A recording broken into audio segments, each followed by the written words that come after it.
বুঝছে দিস হইছে হ্যাঁ 2 মিনিটে ভিডিও বিবিন্দুতে যখন প্রথম সূত্র পেলাম প্রথম সূত্র I1 হচ্ছে I3 বের হয়ে যাচ্ছে I3 বের হয়ে যাচ্ছে নাকি এটা তো তাই বলেছিলাম মনে পড়ছে আর সি বিন্দুতে যদি কাশনের প্রথম সূত্র পেলি তাহলে কি হবে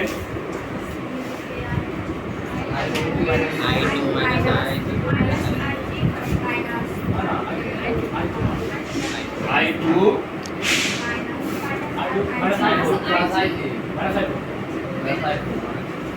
I2 মাইনাস IG এর কথা কি বললাম প্লাস প্লাস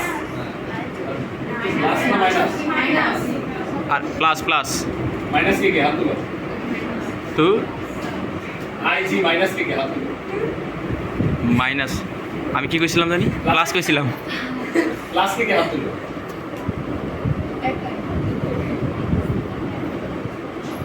প্লাস জয় যুক্ত হয়েছে প্লাস জয় যুক্ত হয়েছে প্লাস জয় যুক্ত হয়েছে সংশোধন দেখছো না আমাদের দেশে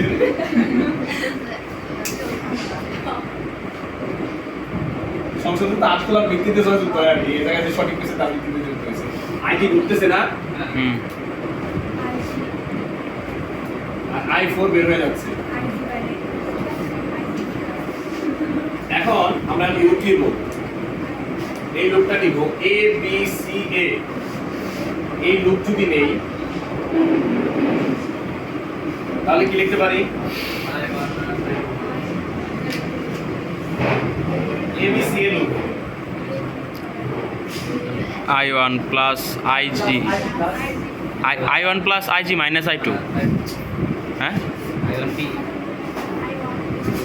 হ্যাঁ I1P ও আচ্ছা আচ্ছা হ্যাঁ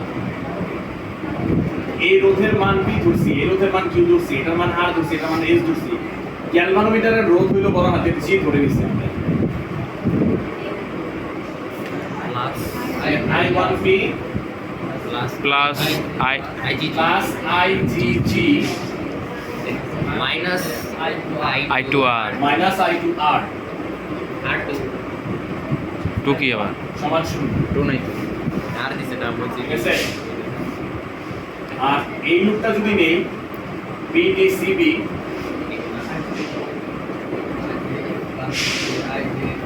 তাহলে কি হবে I3Q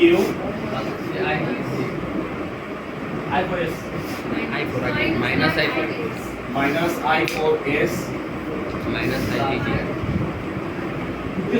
plus plus IG I3 আবার কনফিউশন করেছে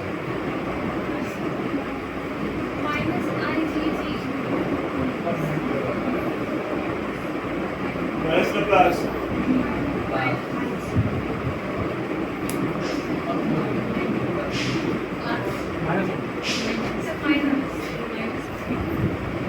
সেটি বলতো কি মাইনাস তাহলে কি বলে বলে ব্যাপার কত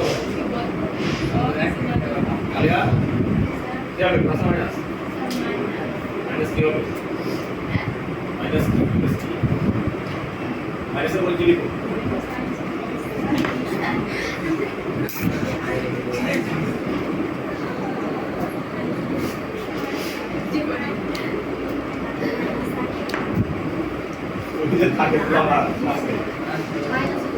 মাইনাস IGG এদিকে যাচ্ছি কারণ এদিকে নামতেছে কোথা থেকে গেছে এখন ঘটনা হচ্ছে যে এখানে একটা পরিবর্তনশীল রোধ লাগানো হয় এই পরিবর্তনশীল রোধের মাধ্যমে কি করা যায় এই সার্কিটটার ভোল্টেজকে পরিবর্তন করা যায় পরিবর্তনশীল রোধ পরিবর্তন করে করে এই সার্কিটটা কি করা যায় ভোল্টেজ পরিবর্তন করা যায় বিভিন্ন পয়েন্টে ভোল্টেজ বিভিন্ন রকম হয়ে যায় এই রোধটার মান পরিবর্তন করে তো পরিবর্তন করে করে এমন একটা অবস্থা তৈরি করা যায় যে বি বিন্দু আর সি বিন্দুর বিভব সমান হয়ে যায় দ্যাট মিন্স VB সমান ভিসি, এরকম একটা অবস্থা কি করা যায়, তৈরি করা যায়। ঠিক আছে, ভিবি সমান যদি ভিসি হয় তাহলে এই সার্কিটটা কি হবে, কিছু হবে? গ্যালভানোমিটার দিয়ে কোনো তড়িৎ প্রবাহিত হবে না তখন, কারণ দুইটা বিন্দুর বিভব কি হয়ে গেছে, সেম হয়ে গেছে। তড়িৎ প্রবাহিত হইতে হইলে বিভবের পার্থক্য থাকতে হবে, বিভবের পার্থক্য ছাড়া কি হয় না, তড়িৎ প্রবাহ হয় না। তাহলে তখন IG এর ভ্যালু কি হয়ে যাবে, 0 হয়ে যাবে, এবং এটাকে বলা হয় ব্রিজের নিষ্পন্দ অবস্থা। অনেক সময় সাম্যাবস্থাও বলবে, এটা কি ব্যাটা? বুঝতে পারছো? ব্রিজের নিষ্পন্দ অবস্থা বা সাম্যাবস্থা বলবে। ঠিক আছে, তাহলে IG = 0 বা VB = VC, এই দুটো হলো ব্রিজের সাম্যাবস্থা হওয়ার শর্ত। ঠিক আছে, আর IG যদি 0 হয় তাহলে এটা হলো আমার 1 নাম্বার, এটা হলো আমার 2 নাম্বার, এটা হলো আমার 3 নাম্বার, এটা হলো আমার 4 নাম্বার।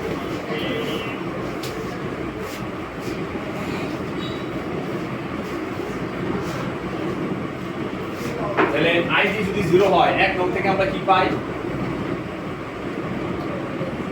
আই যে বাদ যা থাকে তাই পাই। I1 - I3 = 0, তাই না? তাহলে I1 সমান I3। 2 নাম্বার থেকে আমরা কি পাই? I2 সমান I4।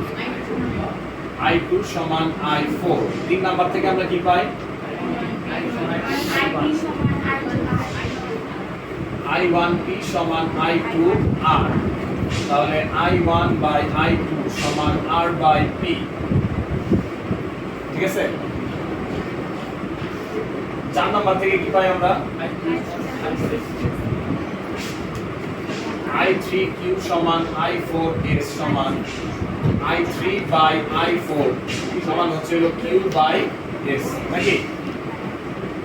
এখন I1 সমান হলো I3 আর I2 সমান হলো I4, তাহলে আমরা এখানে বলতে পারি না যে I1/I2 সমান Q/S?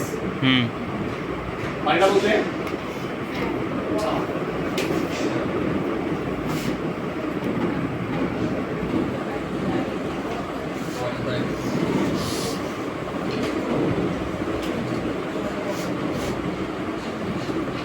I3/I4 সমান হচ্ছে হলো Q/S। তাহলে এখানে আমরা বলতে পারি I1/I2 সমান কত, Q/S। আবার I1/I2 সমান R/P, তাহলে R/P সমান কত, Q/S। তাহলে এখানে আমরা বলতে পারি যে R/S সমান, সেটা বলেছি বই,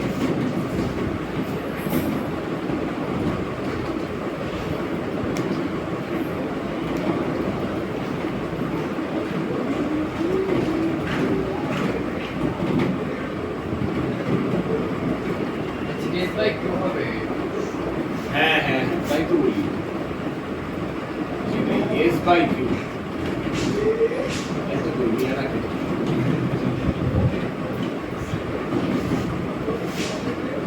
তাহলে R/S সমান হবে P/Q, আর একটু সোজা করে লিখলে P/Q সমান R/S।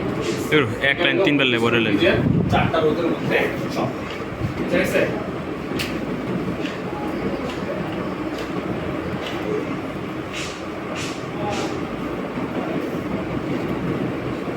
এটার কাজ কি? এটার কাজ হচ্ছে হলো এই হুইটস্টোন ব্রিজে আমার যদি বাকি 3টা রোধের মান জানা থাকে, 3টা রোধের মান জানা থাকে, যে কোনো 3টা রোধের মান জানা থাকে, তাহলে চতুর্থ রোধের মান কি করা যায়, ক্যালকুলেশন করে বের করা যায়। এটা আমার একটা স্ট্রাকচার যেটার মাধ্যমে অজানা রোধের মান আমরা বের করি। ঠিক আছে, আর হুইটস্টোন ব্রিজের ক্যালকুলেশনগুলো নরমালি এরকম হবে। ঠিক আছে, এবার একটা বিন্দু নেওয়া হয়, বিন্দু থেকে আসলে প্রথম সূত্র প্রয়োগ করা হয়, লুপ যেগুলো থাকে সেগুলোতে নিয়ে কি করতে হবে, আসলে দ্বিতীয় সূত্র ফেলে সমীকরণ তৈরি করা হয়, আর এই সমীকরণ তৈরি করার মাধ্যমে কি করা হয়, ক্যালকুলেশন করা হয়। ঠিক আছে, যাই হোক, যখন খুব ভালো দেখবো আমরা